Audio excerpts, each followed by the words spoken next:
essa vigília pascal, desdobrada no tríduo, não é? Trata-se da preparação para a Páscoa, para a festa da Páscoa do Cristo total, isto é, de Jesus Cristo dos cristãos. Esta vida nova em Cristo é que chamamos de mistério pascal. Novamente aquela imagem de São Paulo da igreja como corpo místico de Cristo, né? Então a Páscoa é do Cristo e é nossa. Ele enquanto cabeça, nós enquanto membros desse corpo. E essa vida nova que nós celebramos nele é que chamamos de mistério pascal. Então o mistério pascal tem a ver com o Cristo e tem a ver conosco enquanto batizados. A Páscoa, então, celebrada pela igreja, entende-se nesses 3 níveis, né? A Páscoa evento, a Páscoa fonte, que é justamente o que aconteceu com Jesus, que é a sua paixão, morte, sepultura e ressurreição. A Páscoa participada por nós pelo batismo. E a renovação da Páscoa que nós fazemos no Cristo hoje, sempre renovadamente a cada ano.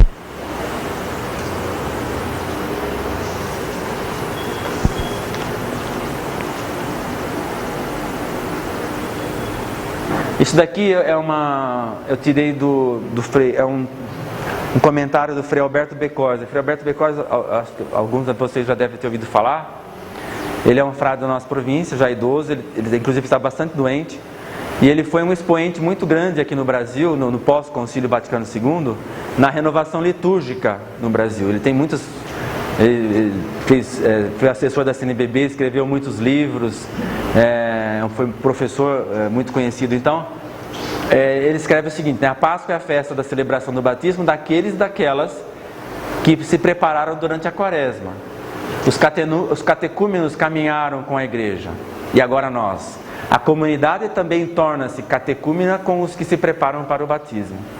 Então, quando a gente celebra no Sábado Santo, em alguns lugares não é tão comum assim, o batismo desses catecúmenos, na verdade é toda a igreja que se fez catecúmena com eles, ou seja, se colocou numa preparação, né?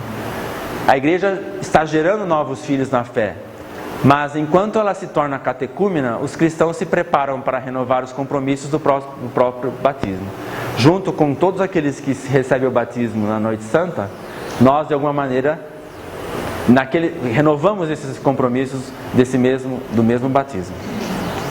E como é que a gente faz isso? Como é que a gente se prepara para renovar esses compromissos? Através da conversão e da penitência. Mais um texto do Frei Alberto Becoser aqui, né?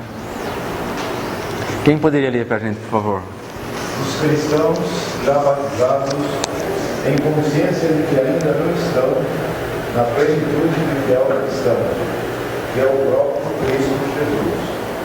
Todo cristão, mesmo batizado, sabe que o processo de sua conversão não chegou ao fim. Ele é um caminhante, embora justificado e santificado pelo batismo e pela fé, encontra-se ainda a caminho. Além disso, ele tem consciência de que muitas vezes se torna infiel à aliança batismal, à morte libertadora de Jesus Cristo, afastando-se ou negando sua vocação e missão de batizado. Ou então, torna-se infiel aos compromissos batismais, não correspondendo devidamente à proposta do amor de Deus em Jesus Cristo. Daí o sentido da penitência quaresmal para hoje.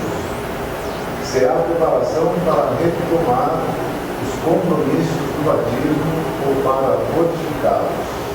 Essa experiência de reconciliação oferecida pela misericórdia de Deus em Cristo Jesus. Volta um pouquinho isso para mim. Aqui eu gostaria de chamar a atenção justamente para esse que a gente costuma dizer de já e ainda não, não é? Nós somos batizados, participamos dessa vida do Cristo, mas ainda a gente está num caminho, está num processo. A gente às vezes é infiel a essa aliança batismal, a essa morte libertadora do Cristo. né? A gente é batizado, vive dessa vida do Cristo, mas às vezes, ainda não no todo, ainda não na plenitude, ainda não sempre. Então esse não, já e ainda não, esse jogo é a nossa vida, é o nosso dia a dia como cristãos, nessa busca de ser mais fiéis, de fazer essa conversão sempre de novo para o Cristo, né? Retomando os nossos compromissos e fortificando-os, né?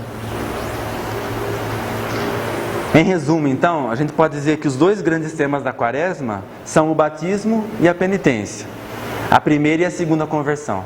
O batismo é a nossa grande primeira conversão. E a penitência, essa que é a nossa atitude cotidiana, a nossa atitude constante, essa é a segunda conversão. Por isso é que a Quaresma tem uma linguagem própria, tem seus exercícios de conversão próprios e tem seus ritos, né? Pode ver quantas palavras a gente está usando aqui que nem sempre é muito clara para a gente. Por quê? Porque a Quaresma tem essa sua linguagem própria, a partir de uma linguagem própria tem um apelo, né? Tem os exercícios, como nós vamos ver logo em seguida, quais são os exercícios próprios da Quaresma, né?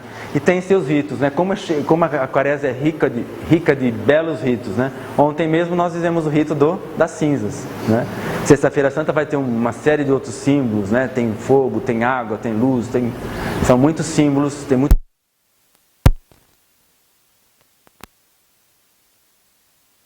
Agora eu trago dois textos, um desse, ele é um pregador de retiro, esse padre Adroaldo, jesuíta, depois também novamente daquele redentorista, né? Que eu acho que é muito elucidativa também essa abordagem desse padre. Quem poderia ler, por gentileza? A liturgia quaresmal nos é dada como tempo para voltar ao essencial, ao Evangelho, tempo pedagógico e terapêutico para mobilizar o coração frente ao acontecimento central de nossa fé, a Páscoa.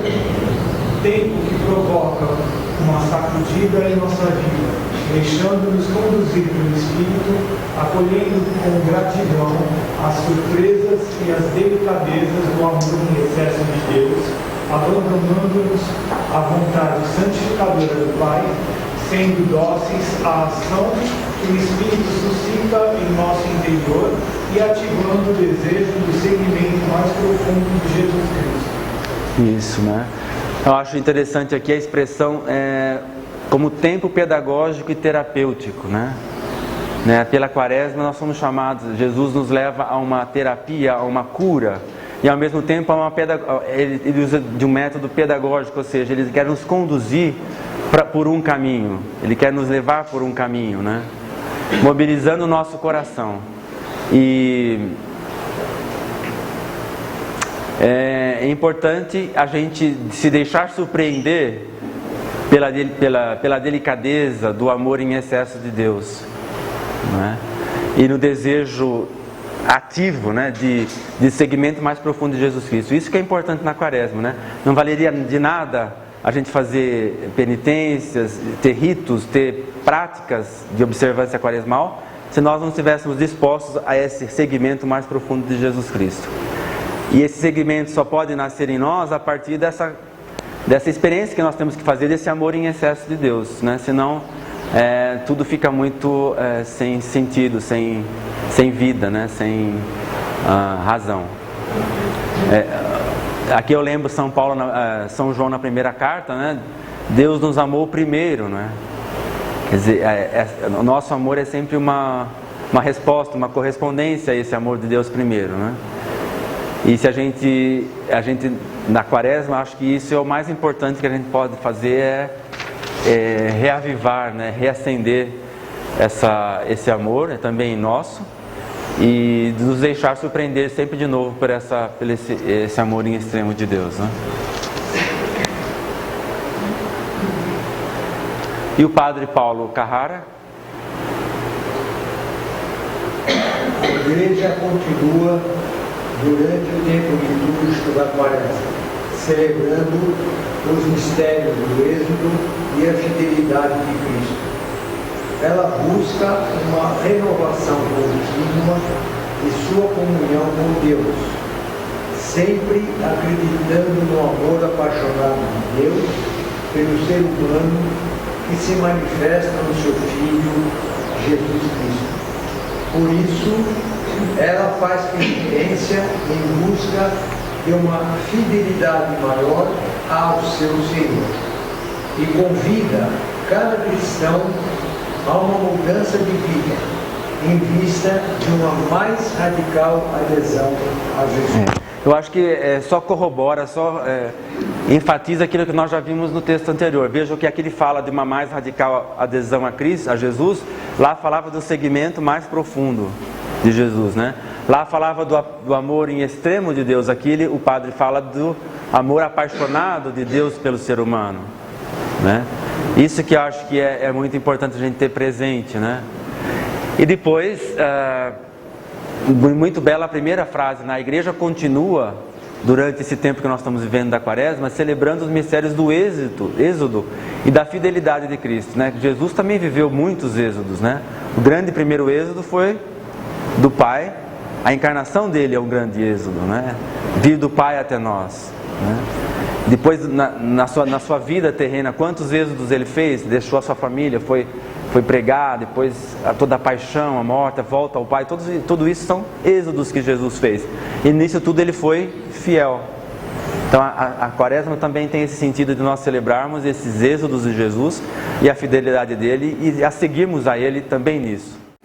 Volta um pouquinho isso para mim. Aqui eu gostaria de chamar a atenção justamente para esse que a gente costuma dizer de já e ainda não, não é? Nós somos batizados, participamos dessa vida do Cristo, mas ainda a gente está num caminho, está num processo. A gente às vezes é infiel a essa aliança batismal, a essa morte libertadora do Cristo, não é? A gente é batizado, vive dessa vida do Cristo, mas às vezes, ainda não no todo, ainda não na plenitude, ainda não sempre.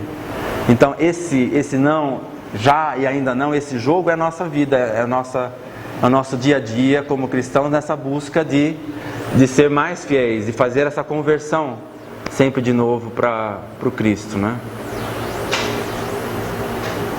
Retomando os nossos compromissos e fortificando-os, né? Em resumo, então, a gente pode dizer que os dois grandes temas da Quaresma são o batismo e a penitência. A primeira e a segunda conversão. O batismo é a nossa grande primeira conversão. E a penitência, essa que é a nossa atitude cotidiana, a nossa atitude constante, essa é a segunda conversão. Por isso é que a Quaresma tem uma linguagem própria, tem seus exercícios de conversão próprios e tem seus ritos, né? Pode ver quantas palavras a gente está usando aqui que nem sempre é muito clara para a gente. Por quê? Porque a Quaresma tem essa sua linguagem própria, a partir de uma linguagem própria tem um apelo, né? Tem os exercícios, como nós vamos ver logo em seguida, quais são os exercícios próprios da Quaresma, né? E tem seus ritos, né? Como a Quaresma é rica de belos ritos, né? Ontem mesmo nós fizemos o rito das cinzas, né? Sexta-feira Santa vai ter uma série de outros símbolos, né? Tem fogo, tem água, tem luz, são muitos símbolos, tem muito.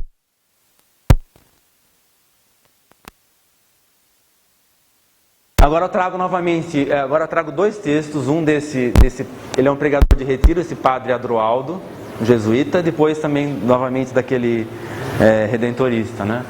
Que eu acho que é muito elucidativa também essa abordagem desse padre. Quem poderia ler, por gentileza?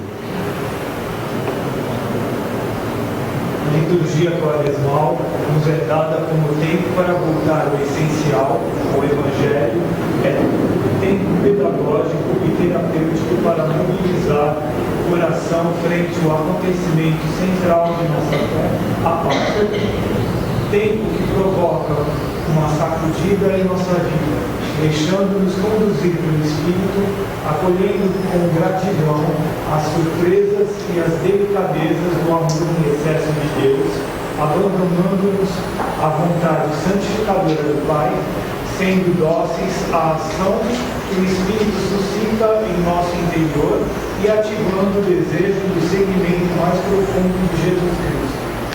Isso, né?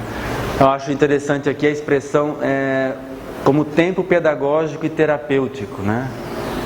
Pela quaresma nós somos chamados, Jesus nos leva a uma terapia, a uma cura, e ao mesmo tempo ele usa de um método pedagógico, ou seja, ele quer nos conduzir por um caminho, ele quer nos levar por um caminho, né? Mobilizando o nosso coração. E é importante a gente se deixar surpreender pela delicadeza do amor em excesso de Deus, né? E no desejo ativo, né, de seguimento mais profundo de Jesus Cristo. Isso que é importante na quaresma, né?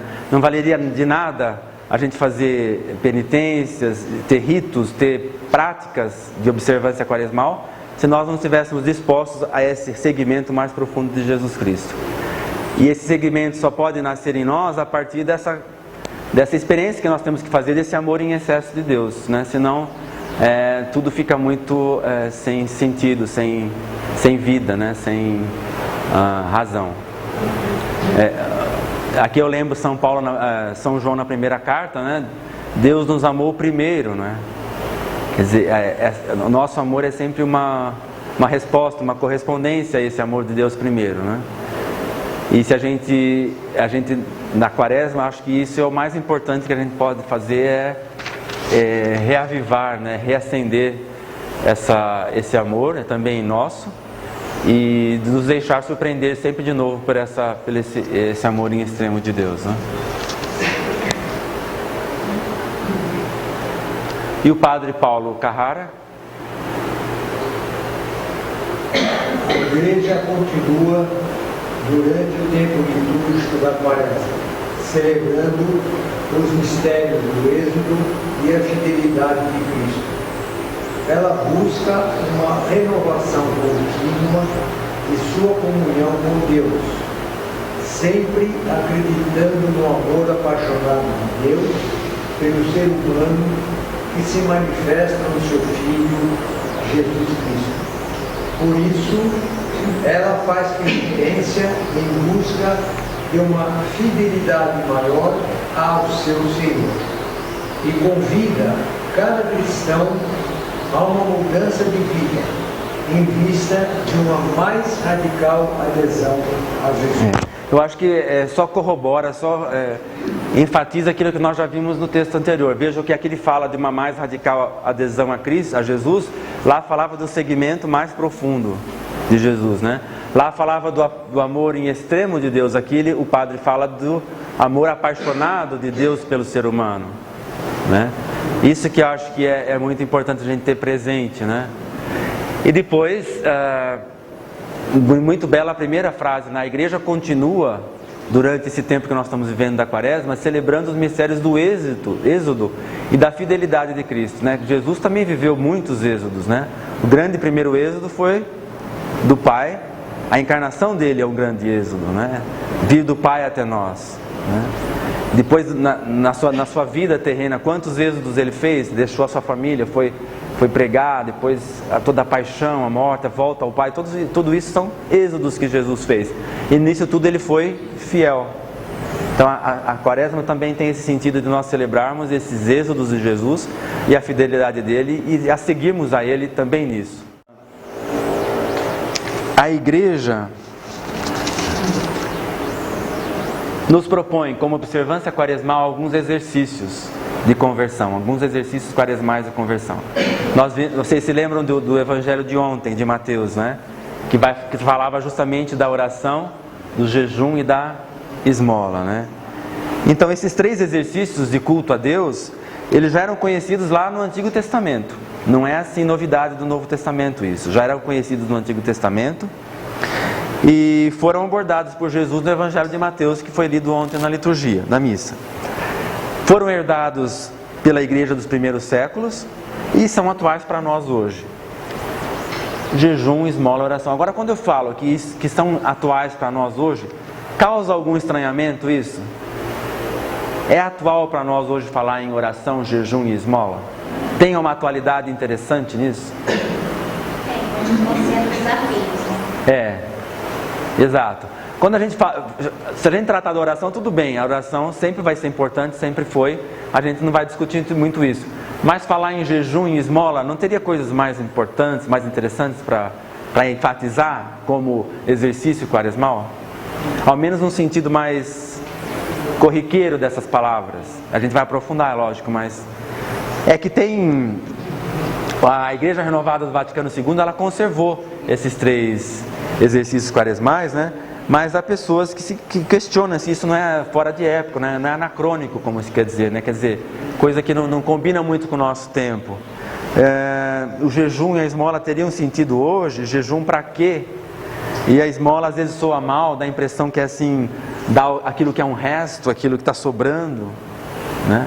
Então isso ajuda a viver a quaresma, né? E nós vamos justamente responder um pouco a isso, aprofundando o sentido dessas práticas quaresmais. E eu começaria fazendo isso, a aprofundar um pouco isso, já tomando os prefácios da quaresma que nós rezamos nas missas durante a quaresma, né? Nós vamos ver aqui 2 pedacinhos do primeiro e do terceiro prefácio da quaresma. Não sei se todos têm familiaridade com esse termo, mas prefácio é aquela parte, aquela fala na missa que vem após o ofertório e antes do santo, a oração ou o canto do santo, santo, santo. É aquela fala em que o sacerdote proclama de uma maneira assim solene o mais importante que está sendo celebrado, ou o sentido principal que está se dando àquela celebração eucarística. E então tem vários prefácios da quaresma. Agora nós vamos ver o primeiro e o terceiro para entender um pouquinho em que sentido essas práticas quaresmais são ainda empregadas hoje pela igreja, né? São ainda cultivadas e incentivadas hoje pela igreja. Olha, o primeiro prefácio diz assim: ano após ano, concedeis a vossos filhos esperar com alegria a festa da Páscoa, preparando-se pela penitência e dedicando-se mais à oração e ao amor fraterno, para que alcancem a plenitude da filiação divina pelas renovações dos sacramentos pascais nos quais renasceram. Então vamos destacar aqui, né, a oração, né, o amor fraterno. A oração no sentido pela oração a gente alcança o que? A plenitude da filiação divina, né? Pela oração é que nós temos essa relação com o Pai. E nessa relação com o Pai a gente vai crescendo, vai alcançando cada vez mais essa plenitude da filiação divina. Agora eu acho muito interessante o segundo texto, que não vai aparecer inteiro, né? Deixa assim então, acho que dá para ver melhor assim. No prefácio terceiro, falando de Jesus, a igreja reza o seguinte: vós quisestes que vos rendêssemos graças por meio da abstinência, que moderando nossos excessos e pecadores, nos leve a imitar a vossa bondade, proporcionando alimento aos que têm fome. Eu acho aqui lapidar isso aqui, né? É cabal para dizer o que significa jejum. O jejum pelo jejum não tem sentido, né? Você parar de fazer alguma coisa por parar de fazer, pouco sentido tem. Mas veja, aqui explica bem, não é? Nós, pelo jejum, a gente modera os excessos. Isso já é bom. Mas só por moderar também não resolveria muita coisa. O importante é que esse jejum nos leve, nos libere, nos leve a imitar a bondade do Senhor, né? Então, o jejum tem sentido enquanto ele nos encaminha para a bondade, nos lança para a bondade. E proporcionando alimento aos que têm fome. Então essa abertura ao outro, né? É importante entender o jejum como nessa dimensão, né? Nós nos moderamos, nós nos abrimos, nós nos deixamos levar pela bondade de Deus e também nos preocupamos com o outro, com aqueles que têm necessidade, etc, etc. Jesus, ele não condenou essas práticas de culto, né? Oração, jejum e esmola, mas ele quis sim purificá-las da hipocrisia. O evangelho de ontem é um exemplo claro de Jesus mostrando onde que aparece a hipocrisia nessas práticas, né? Muito cedo a igreja acolheu esses exercícios como prática de conversão, sobretudo na Quaresma. O São Leão Magno, que foi o grande papa do século V, mostra como essas três práticas atingem de modo profundo os três principais relacionamentos do homem, que são, em primeiro lugar, com Deus, pela oração, com a natureza criada, com a criação, com todos os seres feitos por Ele, pelo jejum, e em terceiro lugar, o relacionamento com o próximo, pela esmola. O São Leão Magno é que desenvolveu muito essa reflexão, né? Relacionando cada uma dessas práticas quaresmais no caso aqui, a Deus, a natureza e ao próximo, ao outro. São três gestos que nos humanizam e condensam de algum modo o sentido da vida cristã. Ou seja, a vida cristã é um mergulhar no mistério de Deus, na oração, um abrir-se aos demais, na esmola, e ao mesmo tempo é ser capaz de ordenar, de dirigir a própria existência, a própria vida, pelo jejum. E aqui pra gente, antes da nossa pausa, é o que acabamos de ver aqui, essa relação que há entre a oração e Deus, jejum e a criação, esmola e próximo, só que agora nós acrescentamos as três virtudes. Né? A virtude da fé, nós oramos a partir da fé, né? Nós jejuamos a partir tendo em vista uma esperança, né? No relacionamento com as coisas criadas, com o mundo, com tudo que há, né? E a esmola numa relação de caridade. Então é interessante ver esse quadro e essa relação que se estabelece entre práticas quaresmais, as virtudes, as três virtudes, né? Como é que chama isso? Virtudes cardeais, teologais e o Deus, criação e o próximo. Os três relacionamentos principais que a gente tem. Podemos fazer 10 minutinhos de pausa? Ou continua e depois encerra mais cedo. O que vocês preferem? Então, esse apelo para que nós intensifiquemos a nossa oração na Quaresma tem como fundamento o próprio Cristo em profunda comunhão com o Pai. E a oração, ela não só explicita, mas ela potencializa essa nossa condição de criatura, e tendo a Deus como Pai, e de filhos tendo a Deus como Pai, e de criaturas tendo a Deus como Criador. A Quaresma evoca o Cristo em oração diante do Pai no deserto e nas montanhas, onde ele passava noites em colóquio, né? Toda a nossa vida precisa abrir-se e cultivar a oração, ou seja, a comunicação com o divino em nós. Pelo batismo nós somos morada de Deus também, não é? É isso que a gente aprende. Então, esse divino em nós, a oração é esse cultivo permanente dessa comunicação com o divino em nós. Ela é um sim de abertura para Deus, de louvor, de conformidade, né? Pela oração a gente procura ser conforme a Ele, segundo Ele, parecido com Ele, semelhante, não é?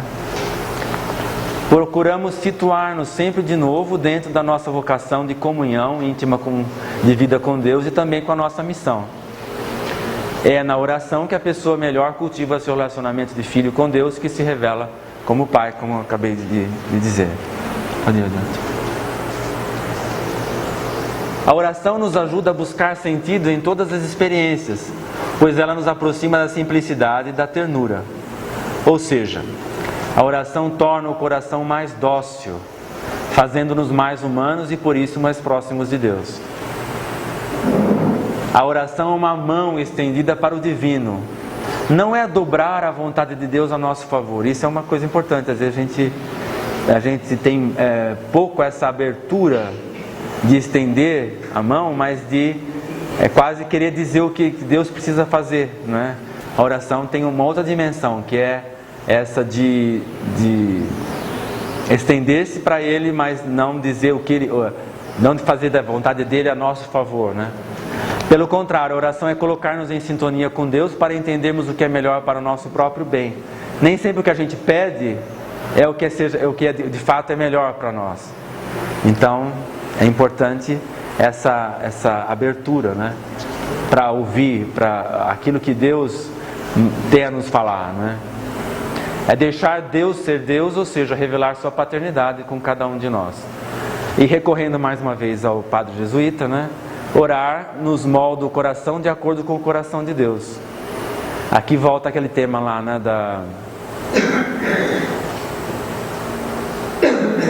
Acho que era no texto anterior, né? Nos faz mais próximos de Deus, né? O coração dócil e tal, né? É o mesmo tema, né? A oração nos molda o nosso coração de acordo com o coração de Deus, nos ajuda a sermos mais irmãos uns dos outros e reforça a certeza de que somos filhos e filhas amados de Deus. Agora nós vamos entrar num tema. Então, a oração acho que é um tema já assim mais que a gente ouve falar com mais comumente, assim, com mais frequência, né? Agora a gente vai tentar aprofundar um pouquinho melhor a questão do jejum e da esmola. A virtude, o jejum, então, a gente vai relacionar com a virtude da esperança. E nessa virtude o cristão já participa do bem supremo que é Deus. Então os bens desse mundo não o escravizam.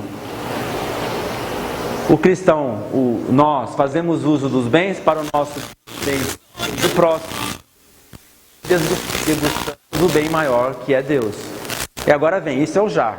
Nós já somos aí participantes desse bem supremo de Deus, mas agora vem o ainda não.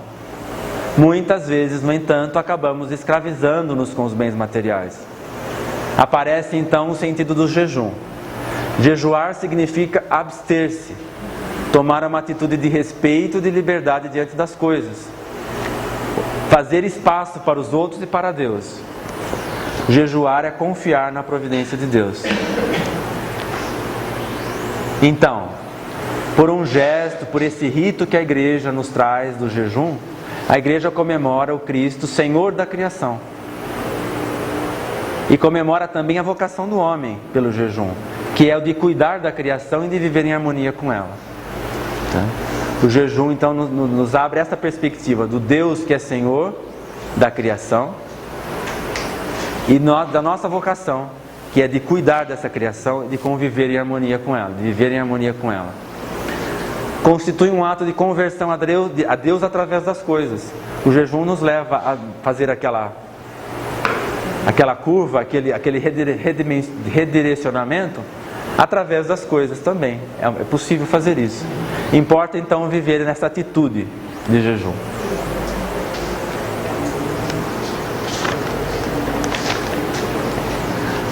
Jejuar não é simplesmente um abster-se, um privar-se.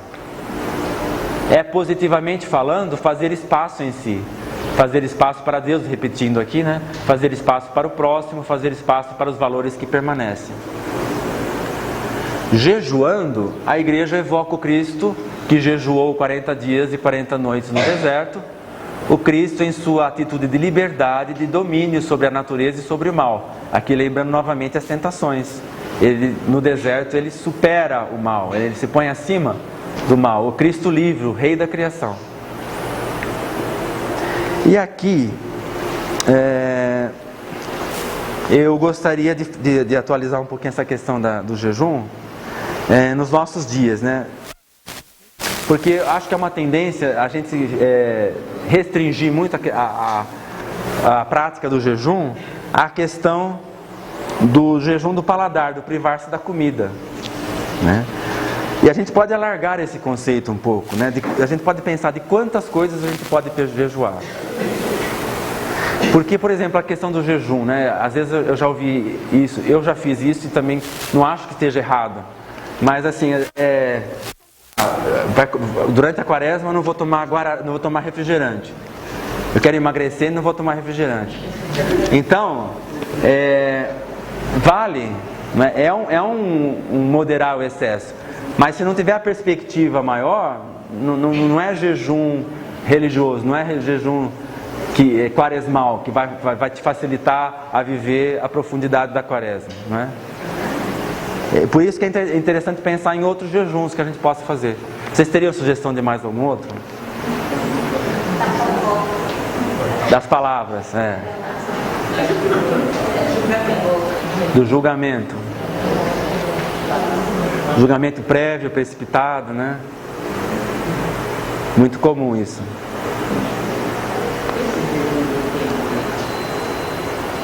Mais algum? Internet. Vamos tratar um pouquinho disso bem especificamente. Mais algum ou não? Chocolate. Vamos pensar primeiro no jejum dos ouvidos. Quanto ruído, né? Quanto estrépito, quanto barulho, né? Quanta agitação de sons a gente pelo qual a gente é invadido, né? Essa invasão pela qual a gente é invadido. O ser humano, portanto, pelo jejum, é convidado a abster-se das palavras para acolher a palavra, com letra maiúscula, a palavra de Deus, em sua mente e no seu coração. Então, quem sabe aqui evitar um pouco o excesso de sons, de barulho, de música, tudo aquilo que preenche demais os nossos ouvidos, até talvez em excesso, para ter acuidade, para ter sensibilidade para outras falas, quem sabe da própria, de uma sensibilidade maior para a própria palavra de Deus. Um outro jejum, o jejum dos olhos. Pela vista, o ser humano contempla o belo manifestado na criação. A visão é a coisa mais maravilhosa quase que a gente tem, né? Contudo, nós temos necessidade de silenciar o excesso de cores e de imagens, né? Como a gente é atacado, né? Constantemente no nosso mundo, desde televisão, assim, as imagens elas se proliferam diante da gente de uma maneira incrível, assim, não dá nem para descrever muito, para pensar como é que isso acontece, como é que a mecânica disso, né? E a gente é chamado na Quaresma a darmos atenção a essa necessidade de silenciar o excesso de cores e de imagens. E aqui me faz lembrar o Pequeno Príncipe, né, o Exupéry, quando ele diz que o essencial é invisível aos olhos, só se vê bem com o coração. Então acho que jejuar os olhos com essa capacidade que a gente pode despertar em nós de um olhar mais profundo, de um olhar que vê mais com o coração, né, que vai mais em direção ao essencial das coisas. E como a gente pratica esse jejum? Talvez limitando um pouco a exposição de tantas coisas que... O jejum da comunicação é o seguinte: penso que vivemos...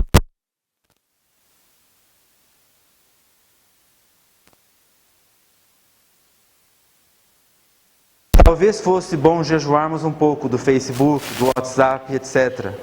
E ocuparmos o tempo com uma leitura, quem sabe, uma leitura espiritual, bíblica ou não. Ou mesmo uma conversa face a face com as pessoas que nos são mais próximas. A minha preocupação, eu uso muito e acho importantíssimo, eu acho bonita o avanço da comunicação. E a facilidade que esses meios trazem, as mídias e mesmo o Facebook, o WhatsApp, por exemplo. Agora o problema eu acho que não só o excesso de tempo que a gente gasta com isso, às vezes com coisas que nem sempre valem a pena, mas é mais no sentido de, por exemplo, do Facebook, ser aquele tipo de amizades que a gente tem lá, se elas de fato estão preenchendo em nós a necessidade de encontro, de relacionamentos humanos. Isso é uma coisa que eu ainda não li, deve já haver estudos sobre isso, não sei como cada um sente isso, né? Mas eu não sei até que ponto esses muitos amigos que a gente tem, por exemplo, no Facebook, eles preenchem em nós a necessidade relacional humana, a necessidade de encontro humano. Pode ser que sim, pode ser que não. É uma coisa para refletir.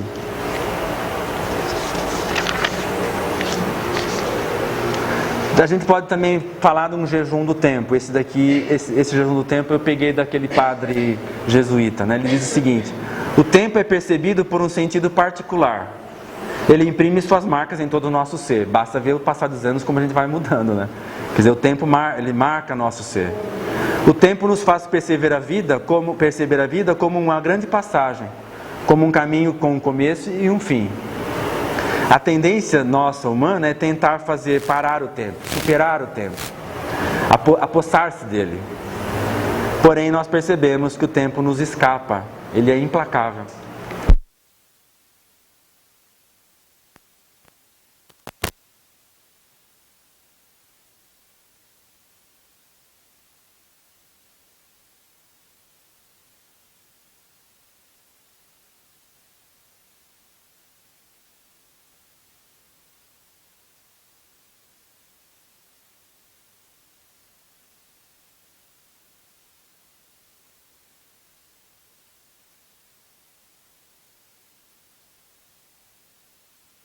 E mais um texto desse padre.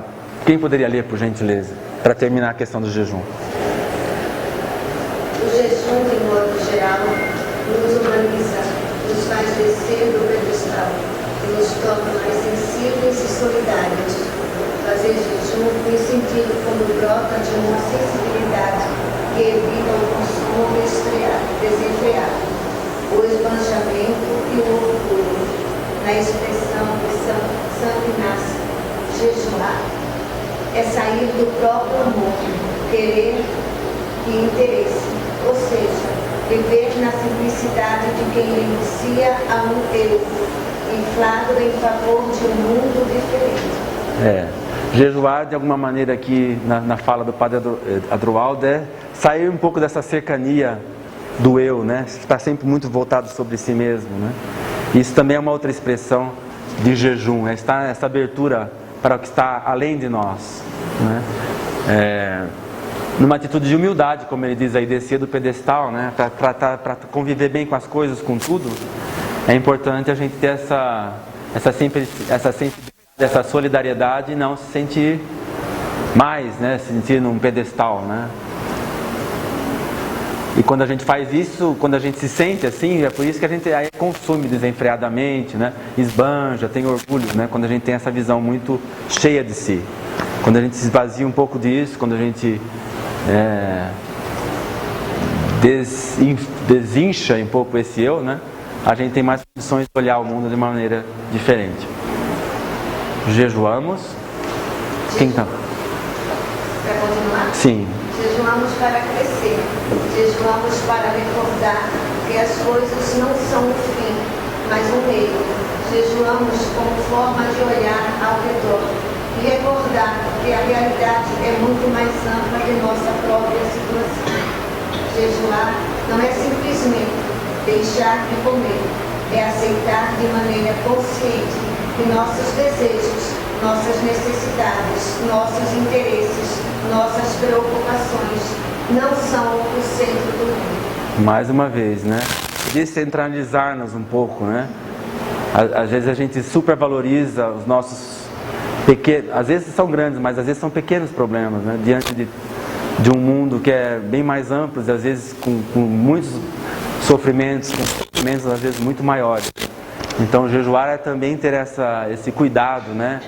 De não se considerar o centro de tudo, né? Centro do mundo, né? E por fim, a terceira prática quaresmal, a quaresma, a esmola, vinculada no caso aqui à virtude da caridade, né? O cristão é chamado a ser irmão, irmã, generoso, generosa.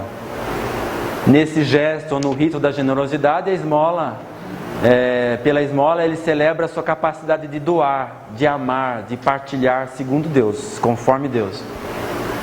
Celebra o cristão, portanto, nós celebramos a generosidade do Deus Criador e do Deus Salvador. Esse é o sentido mais amplo da esmola, né?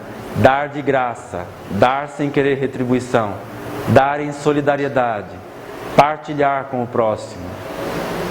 Importa, portanto, viver em atitude de esmola, ser generoso, ser dom para o próximo, partilhar com os irmãos com os seus bens, a exemplo do Deus Criador e de Jesus Cristo, que deu sua vida por todos.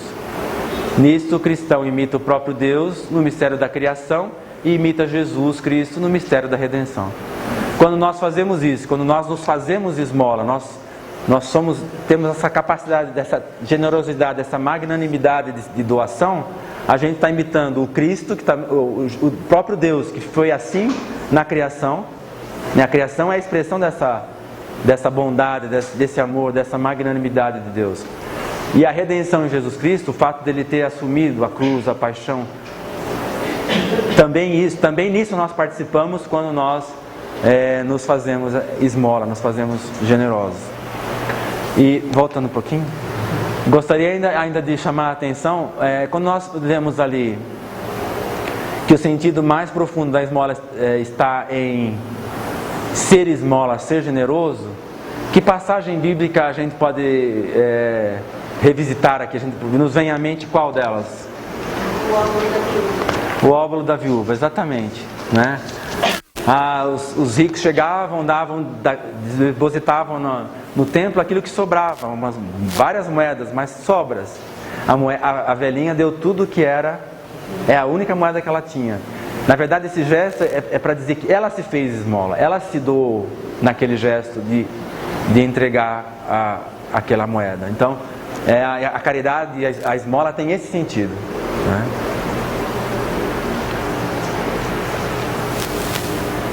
O ser humano recebeu tudo do seu Criador. Tudo que o ser humano tem, ele possui porque recebeu de alguma forma, recebeu de Deus. Ora, se Deus dá de graça, e se o ser humano é criado à imagem e semelhança de Deus, se Cristo se doou totalmente, dando a sua vida, então, consequentemente, também Ele, nós, os cristãos, seremos capazes de ser generosos e dadivosos. Né? É sempre embasados no próprio Jesus, no próprio Deus e no próprio Cristo, né? Se eles foram capazes de se doar gratuitamente, né? De se entregar, porque então esse é o nosso chamado, né? É isso que nós somos chamados a fazer e a ser também. Precisamente porque brota da piedade divina e se modela sobre ela, a esmola não se reduz a um gesto de ordem apenas material. A esmola não se reduz a um gesto material. Ela manifesta um ato que indica o fazer-se companheiro de viagem junto a quantos se encontram em dificuldade, participando de sua situação com ternura. Então a esmola é um pôr-se a caminho junto, sobretudo de quem encontra-se em necessidade, em dificuldade. Alguém poderia ler para mim para nós aquele primeiro parágrafo lá? O sentido está em oferecer a um discípulo importante e significativo. Tem a ver com abertura de coração, sensibilidade e olhos abertos. É resultado de uma atenção permanente e ativa que vai ao encontro do outro, que toma iniciativa, que se comove. Provoca-nos a solidariedade e o espírito de compaixão, nos move ao serviço, à prática do bem e da justiça. E lendo isso eu me lembrei do bom samaritano, né? Aquelas expressões ali tem muito, revelam muito o que ele fez, né? Uma atenção permanente e ativa, primeiramente, né? O levita e o sacerdote passaram, mas eles não tinham atenção e muito menos ativa. O samaritano, ao passar, ele tem uma atenção ativa, né? Que vai ao encontro do homem caído à beira do caminho. Ele toma iniciativa, ele recolhe, ele leva para uma estalagem, para uma hospedaria. Ele se comove, ele procura meios de pagar, e vai pagar mais se precisar, quer dizer, ele se envolve, ele se faz esmola para aquele caído à beira do caminho, né? Por favor, a próxima. Quando, pois, na quaresma a igreja convoca todos os fiéis a darem esmola, ela comemora e celebra aquele que por excelência exerceu a esmola, Jesus Cristo. Convida o ser humano àquela atitude de abertura ao próximo, convida-o a dar de si mesmo, convida-o a servir ao próximo com generosidade e desprendimento. A esmola, então, começa a significar toda esta atitude de doação gratuita, não só doação de bens materiais, mas de doação de tempo, de interesse, de qualidades, de serviço, de acolhimento e de aceitação. Eu acho que o restante nós já discutimos bastante, já falamos bastante sobre a primeira parte desse parágrafo. Agora aqui é interessante essa última frase, eu imagino que seja, né? Não só a doação de bens materiais, mas doação de tempo, de interesse, de qualidades, de serviço, de acolhimento e de aceitação. Isso também é uma moda de fazer esmola e de fazer-se esmola, né? Quando você acolhe, quando você dá atenção, você dá do seu tempo para ouvir, para conviver, para aceitar o outro na sua diferença, né? Isso tudo, e também coloca à disposição as suas qualidades. Tudo isso é um modo de fazer-se esmola. Através de uma vivência mais radical das práticas, em outras palavras, para concluir um pouco essa questão das práticas, né? Através de uma vivência mais radical das práticas quaresmais, oração, jejum e esmola, começa a acontecer um deslocamento dos falsos senhores que habitam o nosso coração e ao mesmo tempo amplia-se o espaço interior para a presença e ação do verdadeiro Senhor. Já tratamos um pouco disso, né? Mas tais exercícios quaresmais só têm sentido se alimentam e sustentam o nosso seguimento de Jesus Cristo. Também concluindo, porque já tratamos disso. Nesse sentido, o quaresma torna-se um estar com Jesus no deserto, para com Ele dar a Deus o lugar central em nossas vidas, né? Então esse também é uma grande maneira de expressar o sentido e a espiritualidade da quaresma. Essa disposição de nos retirarmos com Jesus para o deserto, né? De estar ali com Ele e reassumindo, né? Repropondo para nós mesmos a centralidade de Deus nas nossas vidas. Esse, na verdade, é o grande desafio e a grande proposta da quaresma, do sentido da própria quaresma, né? Pode ir adiante, por favor. Nesse ponto, Santo Afonso nos ilumina, Santo Afonso dos Redentoristas, né? Alguns fazem as pazes com seus próprios defeitos e daqui nasce a sua ruína. Sobretudo quando esses defeitos são um apego a alguma estima, ao desejo de aparecer, de acumular riquezas, ao rancor para com o próximo. Quer dizer, ele quer dizer que esses nossos defeitos, aquilo que a gente precisa melhorar em nós, que é um apelo da quaresma, né? Quando a gente se acostuma com ele, faz as pazes com isso, não procura se modificar, então a gente vai indo para uma ruína, né?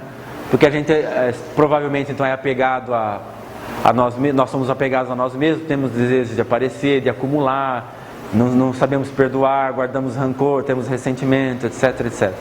Tudo isso nos leva não a uma abertura para a bondade, mas a uma que ele chama aqui de ruína, né? Santo Afonso também fala, né, que vivem em perigo aqueles que se abandonam à mediocridade.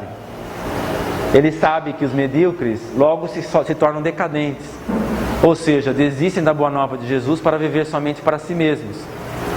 E aí vem o tema da vigilância, que pode ser uma outra palavra para explicar esse tempo da quaresma, né? Quando a gente a vigilância aqui pode ser também um modo de a gente exercer essa conversão, né? Estarmos vigiantes sobre o modo como nós somos e agimos, né? Nos leva a essa conversão e também a prática sempre renovada dessas três dimensões, né? Da oração, do jejum e da quaresma, né? No relacionamento que isso nos traz com Deus, com a criação, com os bens todos que Deus criou, com todas as coisas que Ele fez e com o nosso próximo, com o nosso... Agora eu gostaria de terminar com uma palavrinha sobre a campanha da Fraternidade, porque eu acho importante, ela faz parte da nossa espiritualidade de alguma maneira aqui no Brasil, né? Da espiritualidade da quaresma, né? A quaresma é um tempo forte de conversão, de mudança do interior, tempo de assumir tudo o que traz, agora vem, eu se grifei ali, né? Vida para as pessoas em nossas comunidades e nossa sociedade. Até agora eu não tratei muito dessa questão da vida para as comunidades e para a sociedade, né? Tempo de graça e salvação, onde nos preparamos para viver de maneira intensa, livre e amorosa, o momento mais importante do ano litúrgico, né? Que é essa aliança, essa Páscoa, né? A aliança definitiva e a vitória de Jesus sobre a morte, sobre a escravidão, sobre o pecado. É importante fazer da Quaresma um tempo favorável de avaliação de nossas opções de vida e linhas de trabalho. Isso aqui eu quero vincular com aquela frase em negrito lá de cima. Para corrigir os erros e aprofundar a vivência da fé, abrindo-nos a Deus, aos outros e realizando ações concretas de fraternidade e solidariedade. Então eu gostaria, frisei, coloquei em negrito essas palavras, porque eu acho que elas têm a ver com a problemática da campanha da fraternidade, que é uma proposta da Igreja do Brasil desde 1964, né? E que eu acho importante, porque é um modo de vivermos de uma maneira bem concreta também essa dimensão quaresmal da nossa preparação para a Páscoa, né? Então vejam, né, a preocupação com a sociedade, com as comunidades, né, rever as nossas opções e nosso modo de agir, nossas linhas de trabalho e assumirmos ações concretas de fraternidade e solidariedade.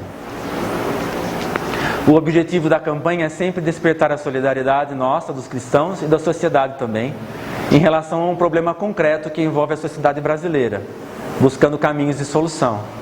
A cada ano é escolhido um tema, como vocês estão redondos de saber, né, que define a realidade concreta e a ser transformada, e um lema que explicita em que direção se busca a transformação. Então, no ano passado foi a Casa Comum, no período em que foi lançada do Papa Francisco, Laudato Si, que é justamente sobre o cuidado do nosso planeta, da nossa casa comum, né? E é interessante que naquela encíclica o Papa cita 14 vezes São Francisco. É muito difícil citar 14 vezes numa encíclica, num documento da igreja, alguém ser citado 14 vezes, mas para vocês verem a importância também que São Francisco teve nessa questão toda do amor, do cuidado, do zelo pela criação, sendo ela reflexo da bondade.